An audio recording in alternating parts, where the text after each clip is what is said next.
अभी कुछ देर पहले IGN ने एक वीडियो अपलोड की है जिसमें उन्होंने ये बताया है कि टॉप 10 सुपर हीरो मूवीज़ कौन कौन सी हैं। वो उन्होंने अपनी चॉइसेस बताई हैं, लेकिन उसमें उनको बहुत ज़्यादा हेट मिल रही है, लाइक डिसलाइक की रेशो काफ़ी ज़्यादा है। उसकी रीज़न ये है कि उन्होंने लोगों की फेवरेट मूवीज़ को चूज़ नहीं किया, या उन मूवीज़ को चूज़ नहीं किया जिनको लोग समझते थे कि वो डिज़र्व करती हैं नंबर 2, नंबर 3, नंबर 4 स्पॉट पर, लेकिन वो आई नहीं। उन्होंने ऐसी मूवीज़ को चूज़ किया जो चीज़ी किस्म की थी, जो डिज़र्व नहीं करती थी टॉप 10 में, तो उन मूवीज़ को उन्होंने चूज़ किया है।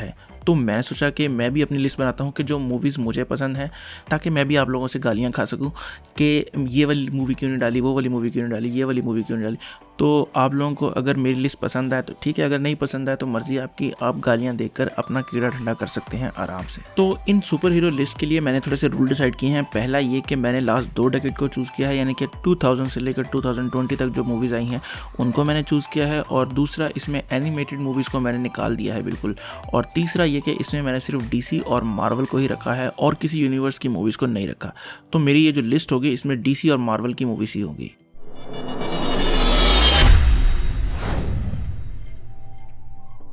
नंबर 10 पर मेरे पास लिस्ट में मौजूद है मैन ऑफ स्टील। अब आप में से बहुत से लोग कहेंगे, अरे ये क्या, मैन ऑफ स्टील यहाँ पर क्या कर रही है?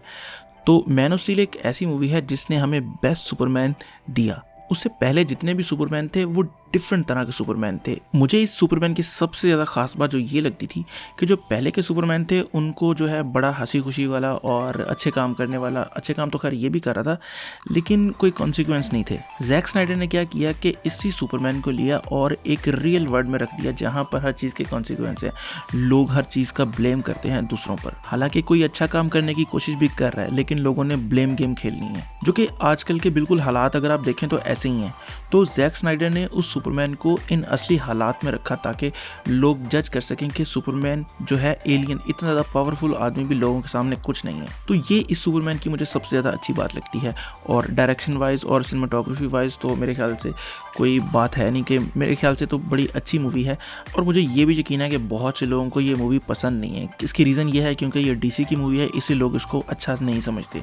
खैर वो आप लोगों की अपनी मर्जी है, लेकिन मुझे ये मूवी बहुत ज़्यादा पसंद है। नंबर 9 पर मेरे पास लिस्ट पर मौजूद है एक्समैन फर्स्ट क्लास। अब ये जो मूवी है, ये मूवी तो अच्छी है ही, मेरे ख्याल से एक्समैन की जितनी भी मूवीज़ है ना उसमें से सबसे अच्छी ये मूवी है।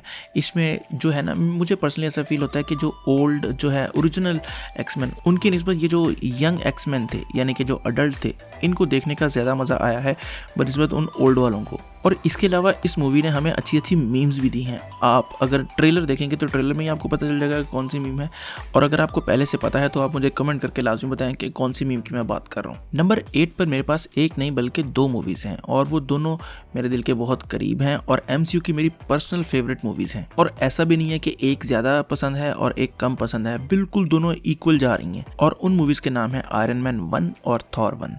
थॉर जो है वो शुरू से ही मेरा फेवरेट कैरेक्टर रहा है एवेंजर्स का। और आयरन मैन को मैं फॉक्स किड देखा करता था, स्टार प्लस पे लगा करता था पहले। फॉक्स किड्स अगर किसी को याद हो तो उसमें आयरन मैन के कार्टून लगा करते थे, तो वो देखकर मुझे शुरू से आयरन मैन भी जो है वो थोड़ा सा अच्छा लगता था। तो थॉर की जब मैंने मूवी देखी तो वो जो है मेरा पर्सनल फेवरेट बन गया।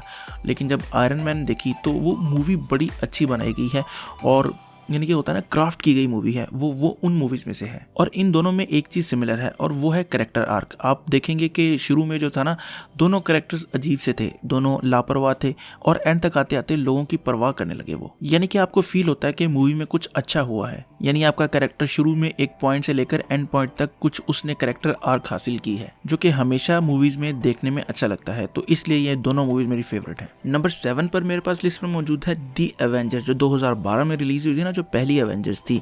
वो MCU की पहली मूवी थी जो मैंने देखी थी, और उसको मैंने हिंदी में देखा था। तो जाहिर सी बात है, इंग्लिश तो तब समझ आती नहीं थी, अभी भी कौन सा इतनी ज़्यादा कोई आती है, लेकिन फिर भी अब बेहतर है। खैर तब मैंने उसको हिंदी में देखा था, और वो अंग्रेज़ी में कहते हैं ना कि माइंड ब्लोन, यानी कि मैं हैरान रह गया था कि यार ये कितनी अच्छी मूवी बना दी है इन्होंने। तब मेरे ज़हन में कोई DC मार्वल की राइवलरी वगैरह का कोई इतना कॉन्सेप्ट नहीं था। तो मुझे मूवी बहुत ज़्यादा पसंद आई थी, और आज भी ये मूवी मेरी फेवरेट मूवी है। और इसका स्पेशली वो पार्ट जो मुझे पूरा यकीन है आप लोगों का भी फेवरेट होगा, जिसमें ब्रूस ब्रूस बैनर हल्क बनता है और कहता है कि यही तो राज है, मैं हमेशा गुस्से में रहता हूँ। उससे पहले जब टोनी स्टार्क कहता है कि उसको कहो कि सूट बूट पहन ले, मैं पार्टी लेकर आ रहा हूँ। मतलब वो सीन जो थे वो आज भी मुझे याद है और वर्ड टू वर्ड याद है। क्यों? क्योंकि वो उस टाइम मैंने बड़े शौक से देखी थी और आज भी मैं जब भी देखता हूँ तो मुझे हमेशा मज़ा आता है और मैं कोशिश करता हूँ कि मैं हिंदी में देखूँ ये मूवी। नंबर 6 पर मेरे पास लिस्ट पर मौजूद है द एवेंजर्स इन्फिनिटी वॉर। अब यहाँ पर पहले मैं रखने लगा था एवेंजर्स एंड गेम, लेकिन आप अगर देखें तो जो एवेंजर्स इन्फिनिटी वॉर की हाइप थी ना, वो एवेंजर्स एंड गेम की नहीं थी। एवेंजर्स एंड गेम का सबको पता था कि क्या होने वाला है, लेकिन जो इन्फिनिटी वॉर थी ना, इसका कोई आइडिया नहीं था कि क्या होने वाला है। यानी कि एकदम से हमें एक नई चीज़ देखने को मिली और रुलाया भी इस मूवी ने और हंसाया भी। तो ये मूवी मेरे ख्याल से एवेंजर्स एंड गेम से ना थोड़ी सी ज़्यादा अच्छी है। और मुझे आज भी याद है कि एवेंजर्स एंड गेम के लिए मैं उतना ज़्यादा हाइप नहीं था जितना एवेंजर्स इन्फिनिटी वॉर के लिए था। एक तो ये रीज़न हो गया। दूसरा ये कि जो इसमें थॉर को उन्होंने किया है ऊपर लेकर आए हैं। यानी कि एक थॉर जो था ना, थॉर रैग्नारॉक से पहले थोड़ा सा डाउन चला गया था, लेकिन फिर थॉर रैग्नारॉक आई। फिर उसके बाद जो एक सीन है, वो सीन आपको पता है कि मैं किस सीन की बात कर रहा हूँ, कि उस सीन ने इतनी ज़्यादा फैन फॉलोइंग बना दी थॉर की कि आप सोच नहीं सकते। और यही एक रीज़न है कि मैंने एंड गेम को यहाँ पर नहीं रखा, क्योंकि थॉर को उन्होंने दोबारा बिल्कुल फारिग कर दिया एंड गेम में लाकर, जो कि गलत किया मेरे ख्याल से। अब नंबर 5 पर मेरे पास जो लिस्ट में मूवी मौजूद है उसका नाम है captain America the winter soldier. और ये MCU की सबसे वेल मेड जो मूवी होती है ना, ये उन मूवीज़ में से एक है। और इस मूवी की सबसे ज़्यादा अच्छी बात ये थी कि इस मूवी में जो है ना सुपर हीरो फाइट्स वो कम थी और जो हैंड टू हैंड कॉम्बैट है ना वो ज़्यादा था। यानी कि इसके एक्शन सीक्वेंस थे वो काफ़ी अच्छे थे। और इस मूवी का जो प्लॉट है वो कोई बहुत ज़्यादा डिफिकल्ट नहीं है, काफ़ी सिंपल है, स्ट्रेट फॉरवर्ड है, लेकिन उसको जो कॉन्स्पिरेसी थ्योरी वगैरह प्रोवाइड की गई है ना, और उसमें जो थ्रिल फैक्टर डाला गया है, वो इस मूवी को 4 चांद लगाता है। यानी मूवी देखते हुए आपको ऐसा फील होता है कि आप सुपर हीरो मूवी कम एक जेम्स बॉन्ड की मूवी या मिशन इम्पॉसिबल टाइप या बॉर्न लेगेसी टाइप मूवी कोई देख रहे हैं, जो कि इस मूवी को बाकी MCU की मूवी से स्पेशल बनाता है। और वही इस मूवी की सबसे अच्छी बात है। नंबर 4 पर मेरे पास लिस्ट में एक ऐसी मूवी मौजूद है जो कि बहुत ही ज़्यादा अंडररेटेड है, और इस लिस्ट में जितनी मूवीज़ हैं सबसे ज़्यादा अंडररेटेड यही मूवी है। इस मूवी को लोग देखना भी गवारा नहीं करते। इसकी रीज़न ये है कि ये काफ़ी लेंथी मूवी है, 3 घंटे तक चली जाती है, तो एक रीज़न तो ये हो गया। दूसरी, ये मूवी जैक स्नाइडर ने डायरेक्ट की है, जिसके साथ लोगों का पता नहीं 36 का आंकड़ा है। तीसरी बात ये कि ये मूवी काफ़ी डार्क और ग्रिटी किस्म की है, तो इसलिए बहुत से लोग इस मूवी को इग्नोर करते हैं और देखना पसंद नहीं करते। लेकिन ये मूवी काफ़ी अच्छी है। इसमें जितने भी कैरेक्टर्स हैं वो इंटरेस्टिंग है, चाहे कॉमेडियन का कैरेक्टर हो या डॉक्टर मैनहट्टन का कैरेक्टर हो, इवन के रोशा का कैरेक्टर तो सबसे ज़्यादा अच्छा है, उसको तो बताने की भी ज़रूरत नहीं है। आपने अगर कोई रोशा की क्लिप देखी हो तो आपको आइडिया होगा वो कितना फिट किस्म का कैरेक्टर है। और अब तो इसका एक TV शो भी आया है, तो अगर आप इस मूवी को देख लें तो आपको वो TV शो देखना भी आसान होगा और आपको समझ भी आएगी ज़्यादा चीज़ें। तो अगर आपने अभी तक ये मूवी नहीं देखी तो आप इसको अपनी लिस्ट में ज़रूर डाल लें, बाद में देख लें, या फिर अभी कहीं से डाउनलोड करके देख लें। आपको पता है डाउनलोड करने के लिए मुझे आपको वेबसाइट बताने की ज़रूरत नहीं है। और ये मूवी सबसे अच्छी बात है कि ये मूवी हिंदी में मौजूद है, तो आपको ये मूवी हिंदी में मिल जाएगी। और मैं आपको मशवरा दूंगा कि इसका जो एक्सटेंडेड कट है ना, आप वही देखें। अब टॉप 3 पे जाने से पहले मैं थोड़ी सी ऑनरेबल मेंशंस का जिक्र कर लूँ। इसमें है मेरे पास डेडपूल, जिसने हमें एक नया किस्म का जॉनरा दिया, जिसमें फोर्थ वॉल ब्रेकिंग वगैरह सामने आई। कई लोगों को नहीं पता था कि फोर्थ वॉल ब्रेकिंग क्या होती है, तो इस मूवी को देखकर लोगों को काफ़ी चीज़ें पता चली। इसके बाद वंडर वुमन, जो कि पहली फीमेल सुपर हीरो मूवी थी। उसके अलावा जोकर का किसे नहीं पता कितनी ज़्यादा कंट्रोवर्सीज हुई हैं इस मूवी को नीचे लाने के लिए, लेकिन ये मूवी फिर भी ऊपर आई है, इतना पैसा भी कमाया है और इतने अवार्ड्स भी जीते हैं। इसके अलावा जो आखिरी मेरे पास ऑनरेबल मेंशन में है वो है द डार्क नाइट राइसेस। ये पर्सनली मेरी फेवरेट है।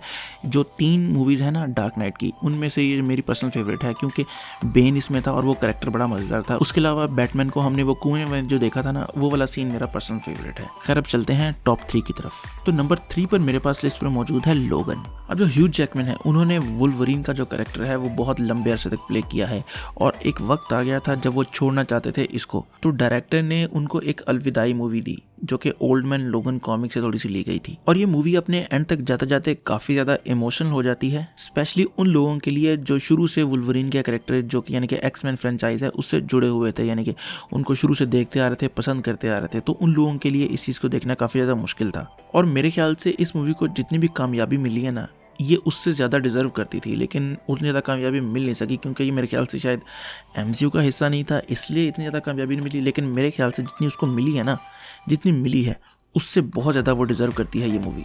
तो अभी तक आप लोग सोच रहे होंगे कि यार इतनी मूवीज़ गुजर गई, कोई स्पाइडरमैन की मूवी नहीं आई।